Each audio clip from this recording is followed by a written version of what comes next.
जब कभी बाबा साहब अम्बेडकर की बात होती है तो एक पॉपुलर मिसकॉन्सेप्शन सा रहा है आज तक कि शायद बाबा साहब अम्बेडकर ने सिर्फ दलितों की बात की है, दलित हित की बात की है, जबकि ऐसी बात नहीं है। सच्चाई ये है कि बाबा साहब अम्बेडकर की जो ये फैकल्टी है, उनका यह इमेज हमारे एविडेंस के हिसाब से नहीं है। आज हमें ज़रूरत है बाबा साहब अम्बेडकर के उस पक्ष को जानने की, वो जो डायमेंशन है उनके व्यक्तित्व का, वो जो एक स्कॉलर वाला डायमेंशन है, एक इंटेलेक्चुअल वाला डायमेंशन है, उससे हम शायद बहुत रूबरू नहीं हैं। हालांकि बाबा साहब अम्बेडकर ने भारत के परिप्रेक्ष्य के बाहर भी बात की है, ये इंटरनेशनल जो विश्व के कोई भी ऑप्रेस्ड लोग हों वो उनकी बात की है, लेकिन फिर भी भारतीय तो थे वो। और हम इस बात को जान के खुशी होगी कि बाबा साहब अम्बेडकर का नाम कोलंबिया यूनिवर्सिटी ने अपने जो पायनियरिंग स्टूडेंट्स की लिस्ट बनाई है पिछले 250 साल की, उसमें यह फर्स्ट रैंक पे है। तो ये इस बात का द्योतक है कि कोलंबिया यूनिवर्सिटी जैसी यूनिवर्सिटी में जहाँ कितने पायनियरिंग स्टूडेंट्स को जिसने प्रोड्यूस किया है, कई यूएस के फॉर्मर प्रेसिडेंट्स हैं, नोबेल लॉरेट्स हैं जो वहाँ से पढ़ाई लिखाई की जिन्होंने, उस लिस्ट में सर्वोत्तम यानी सबसे पहला नाम आज हमारे बाबा साहब अम्बेडकर का है। तो मेरी बात यह है कि बाबा साहब अम्बेडकर के इस पक्ष को उजागर करने की ज़रूरत है कि उनका एक इंटेलेक्चुअल स्वरूप, उनकी एक इंटेलेक्चुअल एबिलिटी, जो जीनियस था उनके अंदर, स्कॉलर वाला, विद्वान वाला, उसको जानने की ज़रूरत है। अमेरिकन सिविल राइट्स मूवमेंट का केंद्र भी कोलंबिया यूनिवर्सिटी था। एमिली डुबाइस जैसे जो ब्लैक लीडर्स थे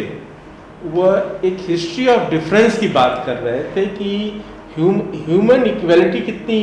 महत्वपूर्ण है। और बाबा साहब के विचारों पर हमें ये याद रखना होगा कि ऐसे जो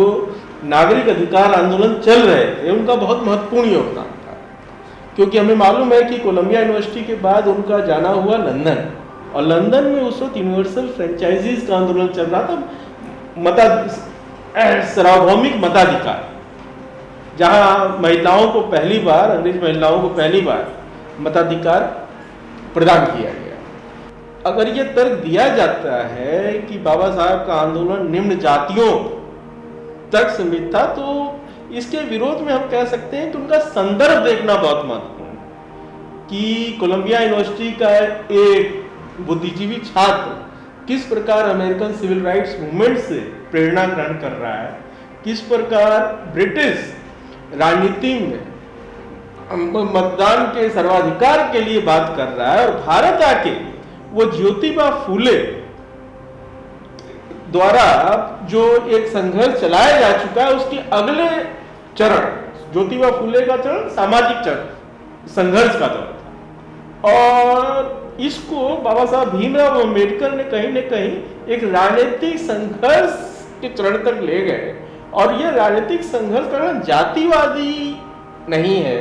यह कहीं न कहीं नागरिक अधिकारों का प्रश्न है, जहां सांस्कृतिक अलगाव की बात नहीं है, यह राजनीतिक और सामाजिक अलगाव की भी बात है, और आर्थिक अलगाव की भी बात है। तो जहां एक डिस्कोर्स दलित मसीहा के रूप में हम यहाँ देखते आ रहे हैं, वहां से जब हम कोलंबिया की तरफ जाते हैं तो एक सिंबल ऑफ नॉलेज, तो यानी कहीं ना कहीं एक गैप है,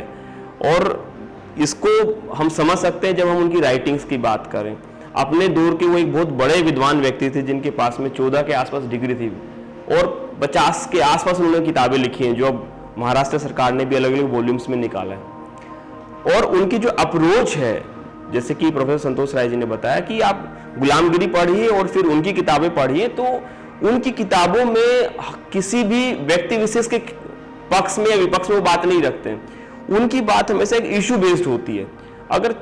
उनका एनिमेशन ऑफ कास्ट ही हम लोग पढ़ लें, किताब उन्होंने जो लिखी थी, उन्हें भाषण देने जाना था, जात पात तोड़क मंडल ने ऑर्गेनाइज किया था लाहौर में,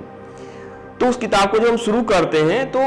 वो शुरू में कोरेस्पॉन्डेंस देते हैं कि कैसे वहां से एक लेटर आया, उन्हें बुलाया गया है, फिर वो जाना चाह रहे हैं, और फिर एक बीच में विवाद होता है कि जब वो ड्राफ्ट जमा करते हैं अपना कि भाई मैं ये बोलने जा रहा हूँ, उस सभा के वो प्रेसिडेंट भी हैं, वो सभा को संबोधित भी करने वाले हैं। तो वो सभा से एक लेटर आता है, संत राम एक लेटर लिखते हैं कि आपकी सब बातों से हम सहमत हो सके, लेकिन आपने कहा है कि भाई कैसे समाज को बदला जा सकता है, उसमें धर्म की मान्यताओं को हमें बदलना पड़ेगा। तो उस पूरे डिस्कशन में हम देखते हैं कि वो जब कहते हैं कि आप इसमें ये बदल दीजिए, वो कहते हैं कि मैं ये नहीं बदल सकता क्योंकि मेरा ये मानना है। फिर वो कहते हैं कि आप इसमें ये बात बदल दीजिए, वो कहते हैं कि नहीं, मैं मानता हूं कि चूंकि मैं आपने मुझे as a president of conference appoint किया, तो ये मेरा डेमोक्रेटिक राइट होना चाहिए कि मैं उसमें क्या बोलूं या ना बोलूं। तो एक जो मॉडर्न मैन की उनमें छवि है, वो छवि हमें साफ नजर आती है। गांधी जी के साथ जो उनका डिस्कशन है, जनरली हम देखते हैं कि गांधी अंबेडकर का जो समझ है वो हमें एक विरोधाभास वाला समझ नजर आता है, लेकिन हम देख रहे हैं कि 1921 से लेकर 1947 के बीच अगर समाज बदलने को लेकर अगर कोई बार बार लिख रहा है तो वो गांधी लिख रहे हैं और अंबेडकर लिख रहे हैं। और जब राउंड टेबल कॉन्फ्रेंस में भी जाते हैं तो वो ये बात लिखते हैं कि भाई ये 3 मैकेनिज्म है पॉलिटिकल राइट्स के, तो सेपरेट इलेक्टोरेट एक पार्ट उसका, लेकिन वो उसके साथ 2 मैकेनिज्म और देके आते हैं। तो जनरली हमें यही बताया जाता है कि कॉन्फ्रंटेशन था, लेकिन उसके साथ वो ये भी प्रावधान करके आए थे कि 10 साल सेपरेट इलेक्टोरेट रह सकता है, उसके बाद में ज्वाइंट इलेक्टोरेट रह सकता है, उसके बाद रिजर्व सीट रह सकती है। तो जब वो अपना प्रपोजल दे के आए, एक जो विद्वान होता है, एक विजनरी लीडर होता है, वो सारे आयाम उसमें दे के आता है। और जो फाइनल एग्रीमेंट था गांधी और अम्बेडकर के बीच में, वो उसमें से एक कंपोनेंट था जो अम्बेडकर दे के आए थे।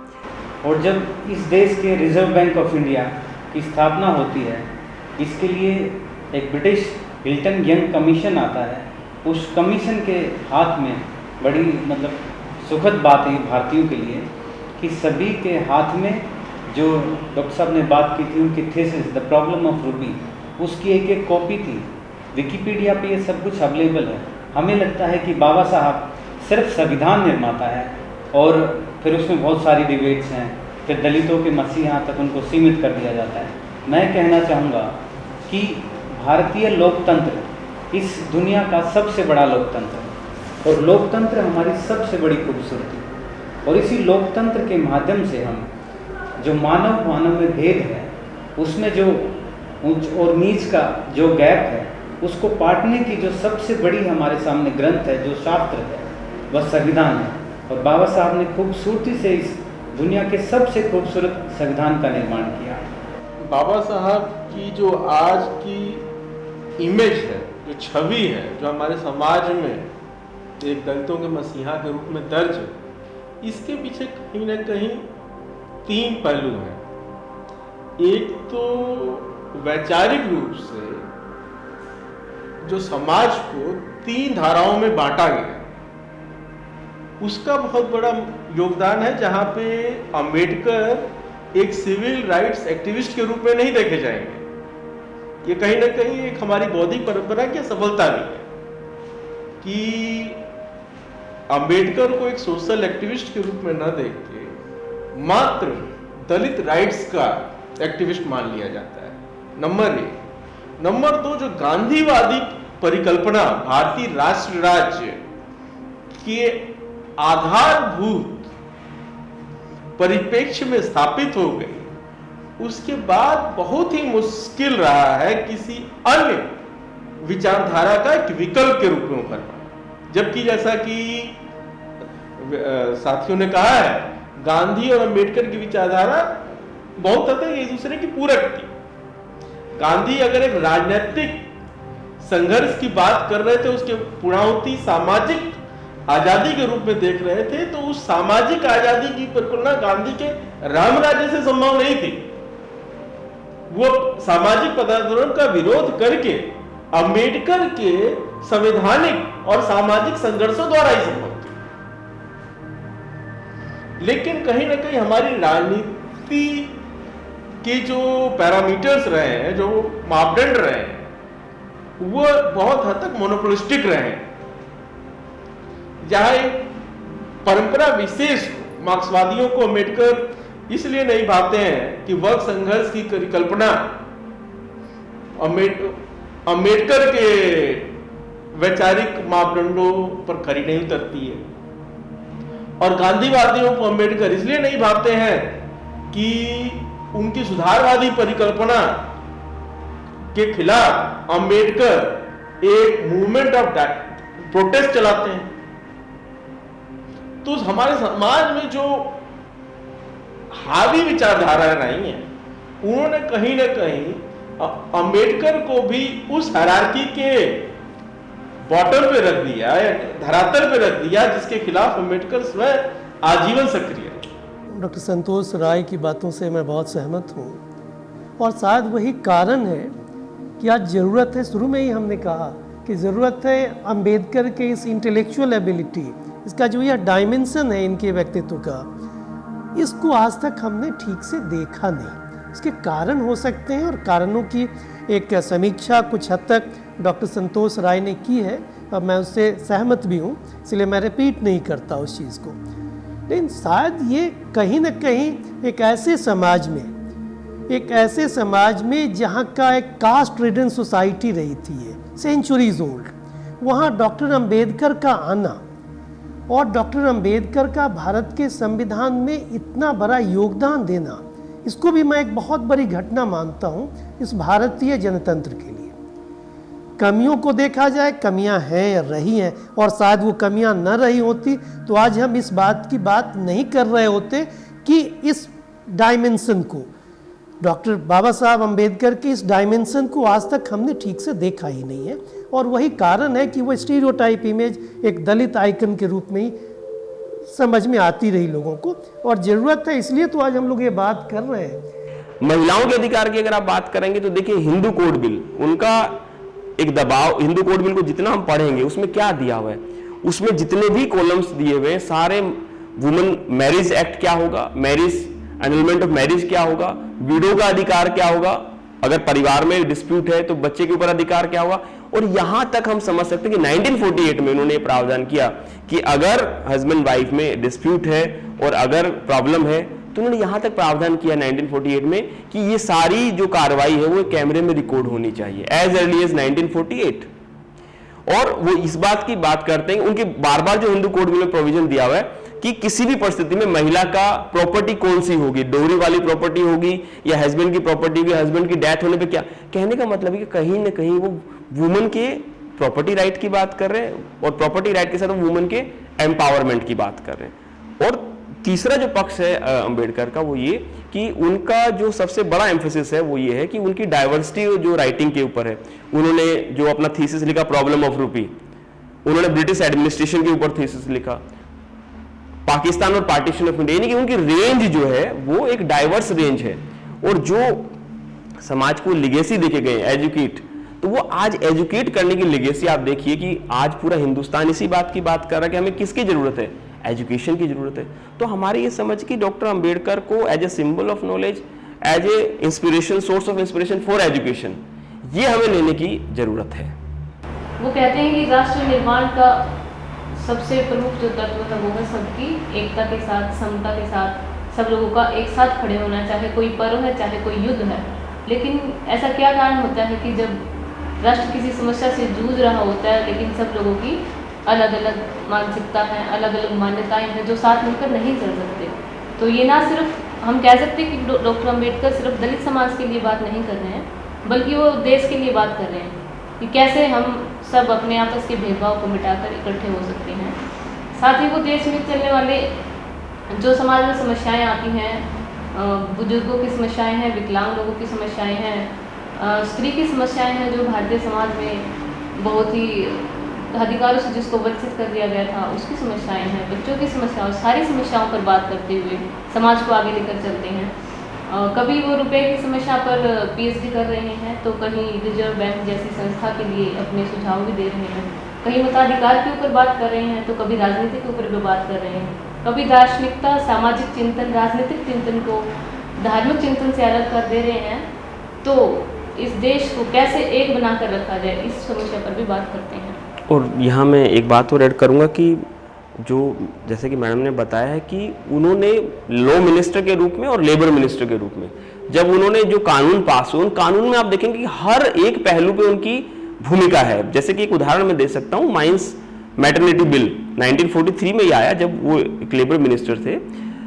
और जब बिल आया तो थोरोली उसे डिस्कस कर रहे हैं और वो कह रहे हैं कि एक महिला को 8 वीक का मैटरनिटी लीव मिलना चाहिए जो माइंस में काम कर रही है, 8 आना पर डे मिलना चाहिए, 4 वीक डिलीवरी से पहले मैटरनिटी मिले और 4 वीक मैटरनिटी के बाद मिले। डिस्कशन चलते चलते एक बिल में प्रावधान दिया कमेटी ने कि जब महिला को मैटरनिटी दे दी गई है तो she will be treated as absent from work.